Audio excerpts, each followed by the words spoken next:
السلام علیکم ورحمۃ اللہ وبرکاتہ۔ بسم اللہ الرحمن الرحیم۔ آج کا سبق فصل فی اصناف الاعراب سے ہے۔ آج کے سبق کے اندر 10 باتیں بیان کی جائیں گی۔ 10 باتوں میں وہ 9 اعراب کی تقسیم جن کی طرف کی گئی ہے، اعراب کے اقسام ہیں۔ معرب کے اعراب کے 9 قسمیں ہیں، وہ بیان کی جائیں گی، اور ایک کتاب کے اندر وعلم سے ایک فائدہ ہے، اس کا ذکر کیا جائے گا، اور ہر قسم ہر اعراب کے ساتھ اس کی مثال دی گئی ہے۔ اور میں مختصر سا کتاب میں ذکر اتنا نہیں کیا ہر جگہ، میں مختصر سا ہر ایک کی اعراب اور اس کی تعریف آپ کے سامنے پیش کر رہا ہوں۔ آپ دیکھیں، سب سے پہلے یہ بات ذہن میں رکھیں کہ معرب کی اعراب کی 9 قسمیں ہیں۔ معرب کی اعراب کی 9 قسمیں ہیں۔ اس میں سب سے پہلا اعراب جو ہے وہ اعراب صحیح کا ہے، مفرد کا ہے، منصرف کا ہے اور جمع مکسر کا ہے۔ یہ ہم نے کل پڑھا تھا کہ اعراب کی 2 قسمیں، ایک اعراب بالحرف اور ایک ہے اعراب بالحرکت۔ آج ان 9 قسموں کے اندر بعض جگہ اعراب بالحرف ہے، بعض جگہ اعراب بالحرکت ہے، وہ تفصیل سے جگہ جگہ آپ سمجھیں گے اور آپ کو نظر آئے گا۔ پہلے قسم کا اعراب جو ہے، جو میں نے 4 بتا دیے، مفرد کا ہے، صحیح کا ہے، منصرف کا ہے اور قائم مقام صحیح کا ہے، جمع مکسر کا ہے۔ تو یہ اعراب ہے رفع، یعنی حالت رفع ضمے کے ساتھ ہو، حالت نصبی فتح کے ساتھ ہو اور حالت جری کسرے کے ساتھ ہو۔ جیسے زیدن، دلوین، ظبین اور رجالن۔ آپ کہیں گے مثال میں جاءنی زیدن و دلون و ظبین و رجالن، ورأیت زیدن و دلون و ظبین و رجالن، و مررت بزیدن و دلوین و ظبین و رجالن۔ الگ الگ ہیں۔ زیدن مثال یہ صحیح کی ہے، اور دلوین مثال جار مجرا صحیح کی ہے، اور رجالن مثال جمع مکسر کی ہے۔ الگ الگ مثالیں ذکر کر کے ان کے اعراب کو ذکر کیا ہے۔ یہاں تھوڑا سا یہ ذہن میں رکھیں، مفرد سے مراد مفرد ہے، تثنیہ جمع نہ ہو، اگرچہ مفرد جو ہے مضاف کے مقابلے میں بھی آتا ہے اور اس کے تثنیہ اور جمع کے مقابلے میں بھی آتا ہے، شبہ جملہ کے مقابلے میں بھی آتا ہے، لیکن یہاں مراد مفرد سے مفرد ہے۔ اور صحیح کا لغوی معنی تندرست کا ہوتا ہے۔ صرفیوں کے ہاں صحیح الگ ہوتا ہے، نحویوں کے ہاں صحیح الگ ہوتا ہے۔ مصنف کے ہاں صحیح کی تعریف یہ ہے کہ جس کے آخر میں حرف علت نہ ہو، یعنی ایسا کلمہ جس کے فا کلمہ یا عین کلمہ میں اگر حرف علت ہو لیکن آخر میں حرف علت نہ ہو، جبکہ صحیح صرفیوں کے ہاں یہ ترکیب نہیں ہے، وہ کہتے ہیں کہ فا عین لام کلمے کے مقابلے میں نہ ہو۔ اور قائم مقام صحیح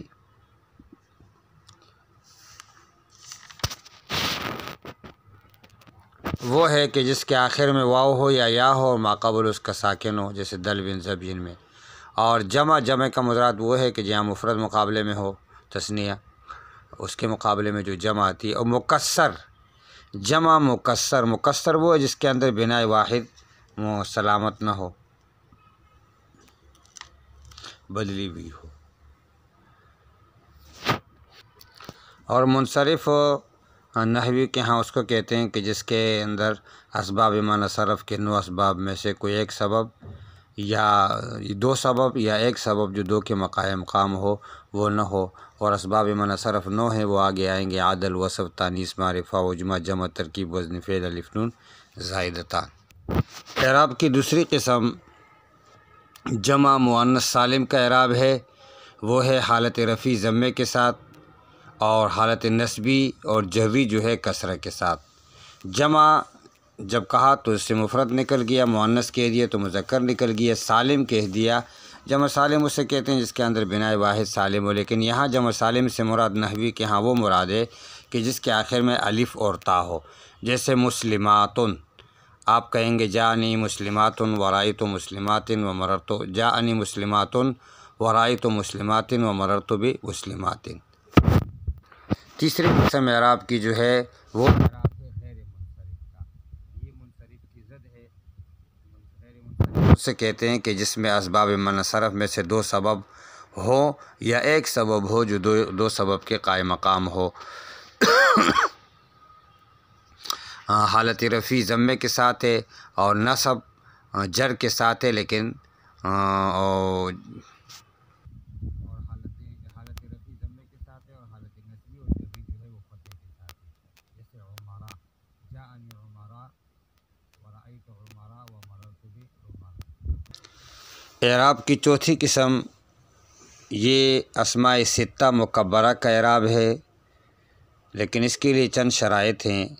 شرائط یہ ہے کہ یہ مکبرہ ہو، مصغرہ نہ ہو، موحدہ ہو، تثنیہ جمع نہ ہو، اور مضاف ہوں یا متکلم کے علاوہ۔ اگر یا متکلم کی طرف اضافت ہوگی تو پھر یہ اعراب نہیں ہوگا۔ اسماء ستہ یعنی 6 اسماء کون کون سے ہیں؟ اخن، ابن، حنن، حمن، فمن اور ذو مالن۔ ان کا اعراب ہے حالت رفع واو کے ساتھ، حالت نصبی الف کے ساتھ اور حالت جری یا کے ساتھ، جیسے جاءنی اخوک ورأیت اخاک ومررت باخیک، جاءنی ابوک ورأیت اباک ومررت بابیک، جاءنی حنوک ورأیت حناک ومررت بحنیک الی آخرہ۔ اس طرح آپ اس کو اور مثالوں کو بھی اس کے ساتھ تینوں کو ملا سکتے۔ اعراب کی 5ویں قسم وہ تثنیہ کا اعراب ہے، مثنیٰ تثنیہ کا، اور تثنیہ کے ساتھ ملحقات کا۔ ملحقات سے مراد کلا اور کلتا۔ کلا اور کلتا یہ تثنیہ معنوی ہیں کہ کلا اور کلتا معنی تثنیہ میں پائے جاتے ہیں، کلا مذکر کے لیے اور کلتا مؤنث کے لیے۔ اور مثنیٰ تثنیہ تو وہ صوری تثنیہ ہے جو نظر بھی آتا ہے حقیقی معنوں میں تثنیہ، لیکن کلا اور کلتا یہ ایسی تثنیہ ہیں کہ یہ معنی کے اعتبار سے جو تثنیہ ہیں، البتہ اور الفاظ کے اعتبار سے یہ تثنیہ نہیں ہے، شکل کے اعتبار سے یہ تثنیہ نہیں ہے، لیکن اس کے لیے شرط یہ ہے کہ کلا اور کلتا کا یہ اعراب جب اس میں ضمیر کی طرف اس کی اضافت کی گئی ہو تو ہوگا، ورنہ یہ اعراب نہیں ہوگا۔ اسی طرح اثنین اور اثنتین یہ بھی تثنیہ ہے، لیکن تثنیہ کی صورت ہے، اس کو تثنیہ سوری کہتے ہیں، مثنیٰ سوری کہتے ہیں کہ اس کی شکل تثنیہ والی ہے، اور شکل تثنیہ والی ہونے کی وجہ سے اس کا اعراب بھی یہی ہوگا۔ حالت رفع الف کے ساتھ اور نصبی اور جری جو ہے وہ یا کے ساتھ، لیکن یا ما قبل مفتوح میں، جیسے رجلان، جاءن الرجلان، اور کلاہما اثنان و اثنتان، جاءن الرجلین کلیہما اثنین و اثنتین، مررت بالرجلین کلیہما اثنین و اثنتین۔ اعراب کی 6ٹھی قسم جو ہے یہ جمع مذکر سالم کا اعراب ہے، اور جمع کا معنی جمع، مذکر کا معنی مؤنث مقابلے میں نہ ہو، سالم سے مراد یہ ہے کہ بنائے واحد اس کے اندر سلامت ہو، اور یہ اعراب ہے حالت رفع واو کے ساتھ، مضموم اس کا ماقبل ہو، اور نصبی اور جری یا جس کا ماقبل مکسور ہو۔ اور یہ اس کی مثالیں جیسے مسلمون، یہاں جمع سالم سے مراد جس کے آخر میں واو اور نون ہو، جیسے جاءنی مسلمون و اولو مال و عشرون ورأیت مسلمین وعشرین وأولی مال ومررت بمسلمین وعشرین وأولی مال۔ اعراب کی 7ویں قسم، یہاں سے مصنف اعراب تقدیری کو بیان کر رہے ہیں، آخر تک لفظی بیان اعراب اعراب کے لفظی کا بیان ہو گیا۔ یہ اعراب ہے اسم مقصور کا۔ اسم مقصور سے مراد وہ اسم ہے جس کے آخر میں الف مقصورہ ہو، جیسے عصا، عصا کے آخر میں الف مقصورہ ہے۔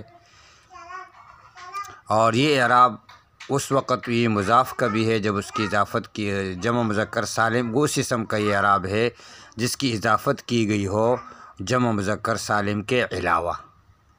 اس کی اس اسم کا اعراب بھی اعراب تقدیری ہوگا جس کی اضافت کی گئی ہو یا متکلم کی طرف لیکن جمع مذکر سالم نہ ہو، جیسے غلامی۔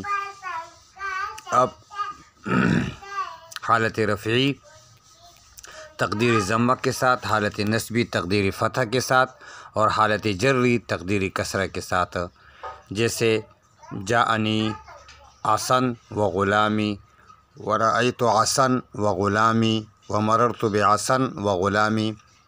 گزشتہ سبق میں ہم نے بتا دیا کہ ظاہر میں نظر نہیں آ رہے تبدیلی، لیکن سمجھ میں آ رہی ہے عقلی اعتبار سے کہ یہاں تقدیراً تبدیلی کی گئی ہے، اس میں اعراب تبدیل ہے۔ اس میں اعراب کی 8ویں قسم یہ اسم منقوص کا اعراب ہے۔ اسم منقوص وہ اسم ہے جس کے آخر میں یا ہو، ما قبل اس کا مکسور ہو، جیسے قاضی۔ قاضی آخر میں یا ہے، ما قبل اس کا مکسور ہے، تو کہتے ہیں کہ حالت رفعی تقدیر ضمہ کے ساتھ ہے، اور حالت جری تقدیر کسرہ کے ساتھ ہے، اور حالت نصبی تقدیر فتح کے ساتھ ہے، جیسے جاءنی قاضی ورأیت القاضیہ ومررت بالقاضی۔ اعراب کی 9ویں قسم وہ جمع مذکر سالم کا اعراب ہے جس کی اضافت کی گئی ہو یا متکلم کے طرف ہو، حالت رفعی تقدیر واو کے ساتھ، اور حالت نصبی اور جری یا لفظی کے ساتھ، جیسے جاءنی مسلمیہ ورأیت مسلمیہ ومررت بمسلمیہ۔ یہ اعراب کی 9 قسمیں ہو گئی، اور ان کو آپ خوب سمجھ لیں، خوب یاد کر لیں۔ میں نے اختصار کے ساتھ بتایا ہے۔ 2 باتیں سبق کے اندر اضافی ہیں۔ ایک تو یہ ہے کہ مسلمیہ اصل میں تھا مسلمویہ، واو اور یا جمع ہو گئے، پہلی والی یا جو ہے ساکن تھی تو واو کو یا کر دیا اور یا کو یا کے اندر مدغم کر دیا، اور ضمے کو ہم نے کسرے سے بدل دیا، اس لیے کہ کسرہ یا کا مناسب تھا، تو مسلمویہ سے مسلمیہ ہو گیا۔ دوسری بات ہم نے پچھلے وعلم کے اندر تھی کہ یہاں پر نون اضافت جو ہے وہ اور نون جمع، نون تثنیہ اور نون جمع اضافت کے وقت میں گرتے ہیں۔ جہاں کہیں بھی نون تثنیہ ہو یا نون جمع ہو، اس کی اضافت ہو جائے تو اس صورت میں وہ دونوں گرتے ہیں ہمیشہ کے لیے، جیسے جاءنی غلاما زیدن اور مسلمو مصرن۔ اب غلامان کے اندر اور مسلمون کے اندر جو نون تھا یہ ہم نے اضافت کے وقت میں اس کو گرا دیا ہے۔ یہ یاد رکھنا، نون تثنیہ مکسور ہوتا ہے ہمیشہ، اور نون جمع سالم جو ہے وہ مفتوح ہوتا ہے، اور اضافت کے وقت میں یہ دونوں گرتے ہیں۔ مثال ہم نے پڑھی جاءنی غلاما زیدن و مسلمو مصرن۔